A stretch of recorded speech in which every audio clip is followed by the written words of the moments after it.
नमस्कार, स्वागत है आपका हमारे YouTube चैनल योद्धा IAS पर।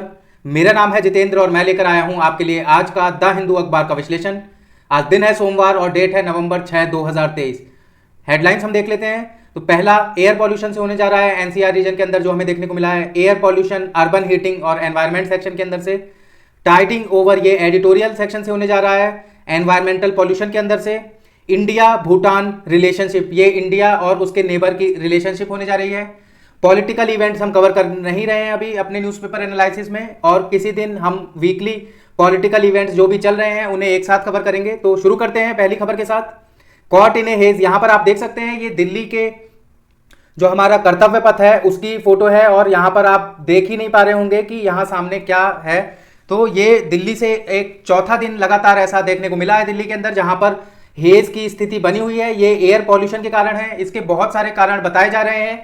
कुछ कारण मैं आपको बता दूं कि क्यों दिल्ली और आसपास के NCR रीजन के अंदर हेज, फॉग और ऐसा स्मॉग हमें देखने को मिल रहा है।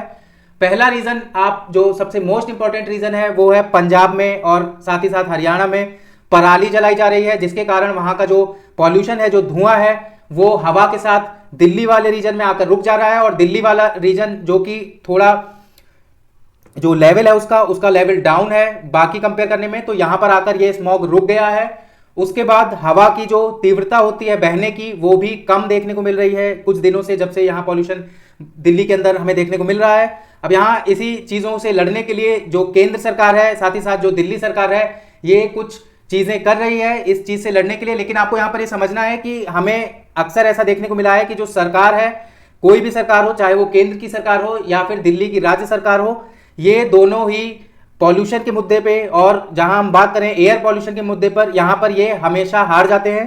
क्योंकि हर साल लगातार देखने को मिलता है कि अक्टूबर, नवंबर, दिसंबर के महीने में पॉल्यूशन जो है, एयर पॉल्यूशन की जब हम बात करेंगे, वो दिल्ली और NCR रीजन के अंदर बहुत ज्यादा बढ़ जाता है। अब आपको समझना है कि एयर पॉल्यूशन जब बढ़ गया है तो जो हमारी ह्यूमन बॉडी है, इसके अंदर जो कैपेसिटी है टॉक्सिक एलिमेंट्स को ले लेने की, ये कैपेसिटी हम रीच कर जाते हैं, और इसकी वजह से हमें बीमारियां बहुत देखने को मिलती है।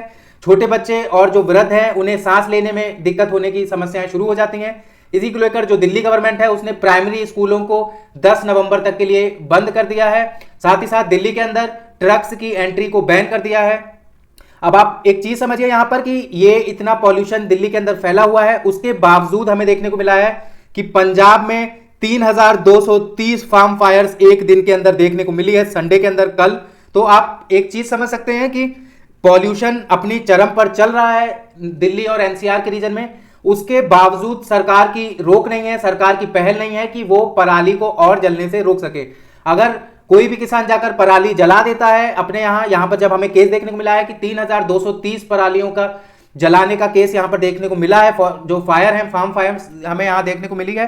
तो आपको एक चीज यहां पर समझनी है कि जो पंजाब की गवर्नमेंट है वो इस चीज को टैकल करने से बिल्कुल नहीं इसे टैकल कर पाई, और कोई ऐसे प्रावधान नहीं रख पाई, किसानों तक अपनी बात नहीं पहुंचा पाई जिससे किसान रुक जाएं और पराली को ना जलाएं। ये हमारा आप देख सकते हैं फोटोग्राफ सेक्शन से। अगला जो हमारा एडिटोरियल होने जा रहा है वो इसी चीज से होने जा रहा है। तो आपको यहां समझना है कि दिल्ली, पंजाब, हरियाणा और उत्तर प्रदेश में देखने को मिला है कि जो एयर क्वालिटी है वो बहुत ज़्यादा खराब हो गई है। और अगर हम commission of air quality management की बात करें तो वो उसका जो डाटा है, जो कि हमारा एयर क्वालिटी इंडेक्स से निकल के आता है भारत के अंदर, तो हमें देखने को मिलेगा कि दिल्ली और NCR रीजन के अंदर जो सीवियरिटी है पॉल्यूशन की, वो बहुत ज़्यादा यहाँ पर बढ़ चुकी है। अब जैसे 4 दिन पहले की बात करें तो देखने को मिला था कि जो एयर क्वालिटी इंडेक्स का डाटा है उसमें जो नापा जाता है कि कितना एयर क्वालिटी है, अगर कम है वो जो हमारा पॉल्यूशन लेवल है तो ये ग्रीन कैटेगरी में आता है और उसके ऊपर रेड हो जाता है। तो हमें देखने को मिला है कि पिछले करीबन 4 साल, 5 सालों से 6 सालों की अगर हम बात करें तो लगातार ये फिनोमिना होता जा रहा है इन महीनों में, अक्टूबर, नवंबर और दिसंबर के महीने में। और गवर्नमेंट हर बार फेल हो जाती है, जैसे इस बार गवर्नमेंट फेल हुई है, ऐसे गवर्नमेंट हर बार फेल हो जाती है इस चीज से लड़ पाने से। कभी ऑड एंड इवन रूल लाया जाता है, कभी कोई कंस्ट्रक्शन वर्क बंद करा दिया जाता है, ट्रक की एक्टिविटीज बंद करा दी जाती हैं, लेकिन जैसे ये पॉल्यूशन छट जाता है उसके बाद सरकारें भूल जाती हैं कि हमें दोबारा अगले साल फिर से ऐसा ही हमें देखने को मिलेगा और हमें अभी से उस चीज के लिए काम करना चाहिए। ये चीजें सरकारें भूल जाती हैं और इतनी सख्ती से काम नहीं करती हैं, जिसकी वजह से हमें देखने को मिलता है कि जो पॉल्यूशन लेवल है भारत के अंदर, बेसिकली हम बात करेंगे दिल्ली एनसीआर रीजन, साथ ही साथ बेंगलोर की भी अगर हम बात करें तो बेंगलोर के अंदर भी देखने को मिला है कि सीवियर कैटेगरी में ये पहुंच चुका है जो पॉल्यूशन है। सीवियर कैटेगरी आप समझ सकते हैं कि 450 से ऊपर अगर एयर क्वालिटी इंडेक्स का फिगर्स आ रहे हैं तो इसे हम सीवियर क्वालिटी पॉल्यूशन कहेंगे। अब आप यहां समझें, जो छोटे मोटे प्रावधान किए जाते हैं इन चीजों से लड़ने के लिए, एयर पॉल्यूशन से लड़ने के लिए, तो वो है कि रोडों पे स्प्रिंकलिंग कर दो और कुछ थोड़े बहुत बैन लगा दो चीजों पर, फायर क्रैकर पर बैन लगा दो। लेकिन इसके बावजूद भी अभी दिवाली आने वाली है और आपको देखने को मिलेगा कि दिल्ली में भी साथ ही साथ आसपास के एरिया में फायर क्रैकर्स जलाए गए और फायर क्रैकर्स जलाने के बाद जो पॉल्यूशन लेवल है वो बहुत ज्यादा हाई बढ़ जाएगा। यह अभी आपको जब दिवाली होगी उसके बाद आपको यहां पर क्लियर देखने को मिलेगा, क्योंकि ऐसा ही हर साल हमें देखने को मिलता है दिल्ली और एनसीआर रीजन के अंदर इस टाइम पर। आगे हम चलते हैं। अगली खबर हमारी होने जा रही है भूटान इंडिया से रिलेटेड। तो सबसे पहले आप यहां मैप पर आ जाइए। ऊपर आप देख सकते हैं ये हमारा चाइना है, ये नेपाल है, यहां पर हमारा इंडिया है, बांग्लादेश है और भूटान है। तो इस जगह पर आप अगर गौर करेंगे, ये यहां पर चाइना भी आकर मिलता है, भूटान भी आकर मिलता है और इंडिया भी आकर मिलता है। इसे हम कहते हैं ट्राई जंक्शन, इंडिया, चाइना और भूटान के बीच में। इसी को लेकर बहुत सारे चीजें बनी रहती हैं। भारत का एक डाउट है कि अगर चाइना यहां पर इस ट्राई जंक्शन पर आकर कंस्ट्रक्शन करता है तो चाइना के लिए किसी खराब स्थिति में भारत के अंदर घुस पाना बहुत ज्यादा आसान हो जाएगा। और यहां पर आप ये देख सकते हैं, इसे हम चिकन्स नेक कहते हैं, इस रीजन को हम चिकन्स नेक कहेंगे। तो आप देख सकते हैं कि अगर चाइना यहां से एंट्री कर लेता है भारत के अंदर और चिकन्स नेक पर कंट्रोल कर लेता है तो जो नॉर्थ ईस्ट इंडिया है वो भारत से कट जाएगा। अब इसी को लेकर भारत जो है वो भूटान के साथ अच्छे रिलेशन बनाने की कोशिश रखता है हर बार, और चाइना भी यही कोशिश करता है कि भूटान जो है वो चाइना के साथ अच्छे रिलेशन रखे। अब हाल ही के दिनों में देखने को मिला है कि भूटान ने चाइना के साथ कुछ डील वगैरह साइन की हैं और इन्हीं चीजों को देखकर भारत के अंदर भी कंसर्न था और भारत के अंदर देखने को मिला है, भारत ने इन्वाइट किया था जो भूटान के किंग हैं, उनका नाम है जिग्मे खेसार नामग्याल वांगचुक। इन्हें इनवाइट किया गया है भारत में। सबसे पहले ये असम पहुंचते हैं और असम के चीफ मिनिस्टर हेमंत बिश्व शर्मा से मिलते हैं। इसके बाद अब ये दिल्ली आए हैं और दिल्ली में इनका स्वागत करने के लिए external affairs minister S Jaishankar पहुंचते हैं और आज इनकी मुलाकात प्रधानमंत्री नरेंद्र मोदी के साथ भी होने जा रही है। अब यहाँ पर आपको एक चीज देखनी है कि कुछ ऐसे प्रोजेक्ट हैं जो भारत और भूटान के बीच शुरू किए जा रहे हैं, जिसका नाम है गेलेपू प्रोजेक्ट। ये सब चीजें जो प्रोजेक्ट हैं भारत और भूटान के बीच जो शुरू किए जा रहे हैं, इसमें रेलवे कनेक्शन है, इंफ्रास्ट्रक्चर डेवलपमेंट का कनेक्शन है असम के साथ भूटान का और बाकी भारत और भूटान के रिलेशन का। तो ये चीजें आज डिस्कस की जाएंगी प्रधानमंत्री नरेंद्र मोदी के साथ भूटान द्वारा। अब आपको यहां पर जो समझना है इंपॉर्टेंट, वो ये समझना है कि भूटान जो एक देश है वो भारत के लिए एक तरह से चाइना के साथ बफर की तरह पेश आता है। यहां पर ये जो आप देख रहे हैं ये हमारा भारत का राज्य सिक्किम है जो कि चाइना के साथ डायरेक्ट बॉर्डर टच करता है। अब यहां हम समझ लेते हैं चाइना, और जो चाइना भूटान के साथ बढ़ रहा है तो इंडिया और भूटान के जो रिलेशन है वो कैसे रहे हैं आज तक।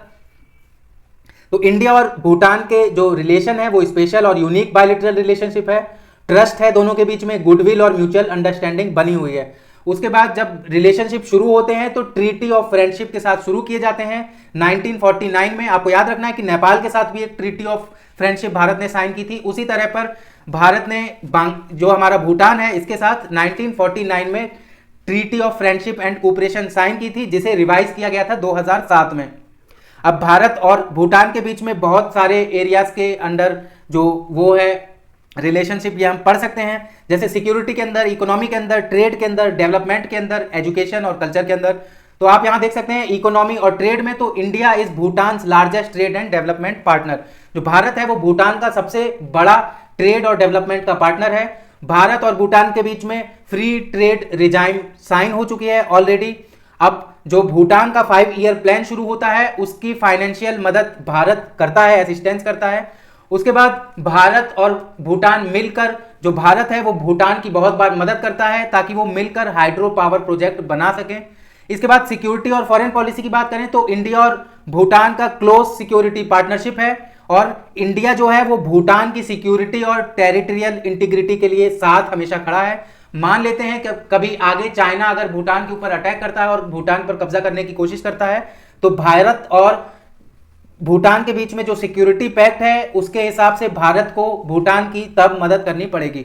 अब आगे देखते हैं, दोनों जो देश हैं वो अपनी फॉरेन पॉलिसी जब भी रखते हैं तो एक दूसरे का ख्याल रखकर ही फैसला लेते हैं। जैसे भूटान ने चाइना को बहुत बार मना भी किया है बहुत सारी ऐसी चीजों पर जहां पर इंडिया का कंसर्न हाई रहता है, जैसे ट्राई जंक्शन मैंने आपको बताया था उस पॉइंट के ऊपर। अब डेवलपमेंट देखें तो इंडिया जो है वो भूटान का सोशियो इकोनॉमिक डेवलपमेंट अर्ली 1960 से कर रहा है, इसकी मदद। इसके बाद एजुकेशन और कल्चर देखें तो हमें बुद्धिस्ट स्टडी भी देखने को मिलती है और बहुत सारी जो इनिशिएटिव हैं, इंडिया के एक्सपर्ट होते हैं, टीचर्स होते हैं, वो भूटान में जाकर काम करते हैं। बहुत सारे साइंटिस्ट जो होते हैं, रिसर्चर होते हैं, वो भी भूटान की असिस्टेंस करते हैं किसी चीज से मदद करने के लिए। अब आज के न्यूज़पेपर में बेसिकली जो था वो पॉलिटिकल, जो हमारे चुनाव होने जा रहे हैं छत्तीसगढ़ में, मिजोरम में, इनसे रिलेटेड था। जितनी भी पॉलिटिकल न्यूज़ है, चुनाव से रिलेटेड न्यूज़ है, इसके लिए मैं अलग से वीडियो बनाऊंगा। तो हम ये भी जो भी पॉलिटिकल न्यूज़ है उसे हम अलग से कवर करेंगे पूरे भारत के अंदर जहां भी चुनाव होने जा रहे हैं और क्या देखने को मिल रहा है कि क्या इसके परिणाम निकलेंगे इन चुनावों के, ये चीज़ें हम कवर करेंगे। आज के न्यूज़पेपर से बस इतना ही था। कैसा लगा आपको हमारा आज का द हिंदू अखबार का विश्लेषण, हमें कमेंट सेक्शन में बताइए।